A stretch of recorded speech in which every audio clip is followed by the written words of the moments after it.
आज मैं आपको 3 ऐसे सक्सेस स्टोरी बताने वाला हूँ जो आपके अंदर एक ज़बरदस्त आग लगाने वाली है। अगर आप अपने लाइफ में कुछ भी पाना चाहते हैं तो ये 3 सक्सेस स्टोरी ज़रूर सुन लेना, क्योंकि कुछ भी पाने के लिए अंदर एक आग होना चाहिए जो बहुत ही ज़रूरी है। पहली कहानी शुरू होती है 30 जुलाई 1947 को, जब ऑस्ट्रेलिया में एक बच्चे का जन्म हुआ। उसके पिता पुलिस ऑफिसर थे। छोटी छोटी गलतियों पर उसे बुरी तरह पीटते थे, कभी बाल खींचते तो कभी बेल्ट से मारते। बस उसकी माँ थी जो उसे आगे बढ़ने के लिए सॉरी प्रोत्साहित करती थी, उसे प्रेरित करती थी। उस लड़के ने मात्र 14 साल की उम्र में जिम करना शुरू कर दिया। वह कई घंटे जिम में बिताने लगा। उसके दिमाग में सिर्फ एक ही चीज़ थी कि मुझे बॉडी बिल्डिंग में भाग लेना है। जब वह 18 साल का हुआ तो उसकी कंट्री में हर एक व्यक्ति की तरह कंपलसरी उसे भी आर्मी ज्वाइन करनी पड़ी। लेकिन उस बंदे ने सर्विस के दौरान भी वर्कआउट करना नहीं छोड़ा, और कुछ दिनों बाद अपनी मेहनत के दम पर उसने जूनियर मिस्टर यूरोप कॉन्सेप्ट जीता। लेकिन वह बंदा यहीं पर नहीं रुका। उसने अपना नेक्स्ट टारगेट सेट किया और मिस्टर यूनिवर्स बनने का। उस व्यक्ति के अंदर एक अपने गोल को पाने की एक जो चाहत थी, जो जिद थी, उसने उसको फॉलो किया। वह अमेरिका जाकर ट्रेनिंग लेने लगा और वहाँ पर अपने दूसरा अटेम्प्ट में मिस्टर यूनिवर्स बन गया। लेकिन वह बंदा यहाँ पर भी नहीं रुका। वह मात्र 23 साल की उम्र में मिस्टर ओलंपिया बन गया, जो कि एक वर्ल्ड रिकॉर्ड था। लेकिन वह बंदा अभी भी नहीं रुक। उसने फिर एक सपना देखा। वह था हॉलीवुड फिल्मों में एक्टिंग करने का। काफ़ी मेहनत के बाद उसे एक फिल्म मिली, द लॉन्ग गुड बाय। लेकिन इस फिल्म में उस बंदे ने एक भी डायलॉग नहीं बोला। उस फिल्म में उसने एक भी डायलॉग नहीं बोला।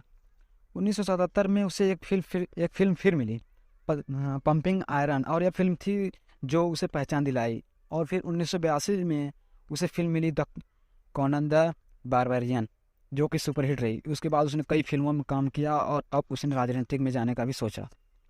अभी मेहनत के बदले पर वह बंदा कैलिफोर्निया का गवर्नर बना। उस बंदे का नाम है आर्नल्ड श्वार्जेनेगर, जिसने बॉडी बिल्डिंग के ऊपर कई किताबें लिखी। ऐसे ही मोटिवेशन से भर देने वाली कहानियाँ राकेश शर्मा के एक ड्रग रिएक्शन की वजह से मात्र 2 साल की उम्र में इस बंदे की आंखों की रोशनी चली गई। जब वे स्कूल में एडमिशन कराने गए तो एडमिशन लेने में मना कर दिया, जिसके बाद उनके पेरेंट्स ने एक स्पेशल स्कूल में उनकी पढ़ाई करवाई। उन लोगों ने उसके पेरेंट्स से बोला कि ये अपने लाइफ में कुछ नहीं कर पाएगा, उससे उम्मीद मत रखिए। लेकिन उसके माँ बाप ने अपने बच्चे को कभी भी छोटा नहीं समझा। अपने बच्चे पर पूरा भरोसा किया। उन्होंने इसको क्रोडिमल कॉलेज में ग्रेजुएशन करवाई। आगे चलकर इस बंदे ने यूपीएससी की तैयारी की। और आपको जानकर हैरानी होगी कि अंधा होने की वजह से जिस बंदे ने माँ बाप को, लोगों ने ये बोला था कि उसकी उम्मीद मत रखो, उससे कोई कुछ भी उम्मीद मत रखो, वो कुछ भी नहीं कर पाएगा आगे चल के, उसी लड़के ने अपनी मेहनत के बदल फर्स्ट अटेम्प्ट में यूपीएससी क्लियर करके उन सबके मुंह बंद कर दिए और बन गया आईएएस राकेश शर्मा। लोग कुछ भी बोलें, उनको बोलने दो। बस तुम्हें सोते जागते उठते बैठते अंदर से एक ही चीज़ सुनाई देनी चाहिए कि तुम्हें किसी की कीमत पर अपने लक्ष्य को भेजना है, अपने लक्ष्य तक पहुंचना है। ऐसा ही एक जुनून से भर देने वाली कहानी सैडिया मैने, कि जिसे सुनने के बाद आप बहाने मारना भूल जाओगे। अफ्रीका के सेनेगल के देश के एक छोटे से गांव का लड़का जिसे फुटबॉल खेलने का जुनून इस कदर सवार हो गया कि कचरे में से उठाए गए फटे जूते पहनकर वह कपड़ों की फुटबॉल से प्रैक्टिस करने लगा। क्योंकि इस बंदे के पास न तो जूते थे और न ही जूते खरीदने के लिए पैसे। तो इसके पास जूते खरीदने के लिए पैसे नहीं थे। वह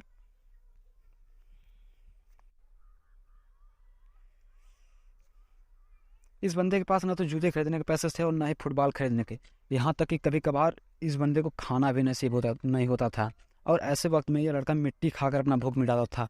बताइए, ऐसे व्यक्ति हैं जिन्होंने अपनी सक्सेस के लिए, अपनी गोल के लिए, अपनी जिद के लिए क्या क्या नहीं दाव पे लगाया है।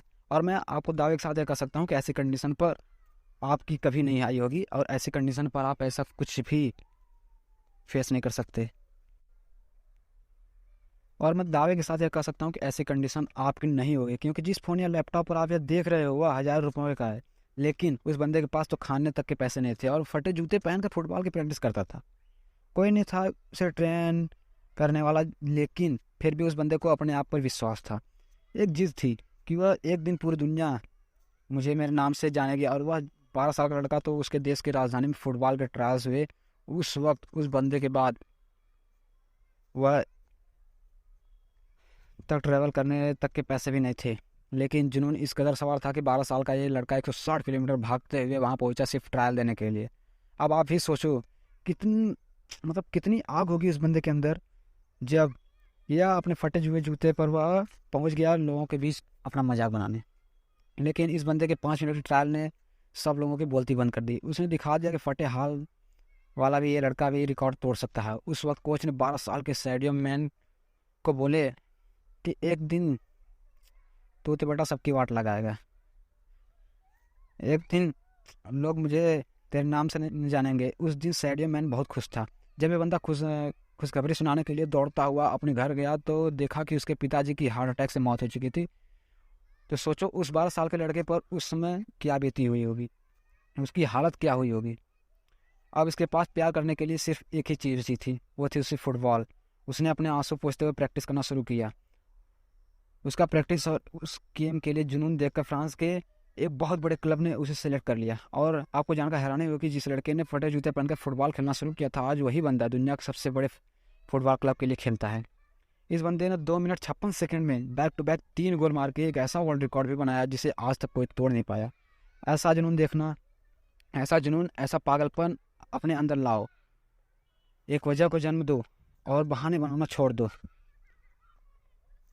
तभी तुम अपनी लाइफ में कुछ कर पाओगे, तभी तुम अपनी लाइफ में आगे बढ़ पाओगे, अपने जो गोल्स हैं उनको कलेक्ट कर पाओगे। धन्यवाद।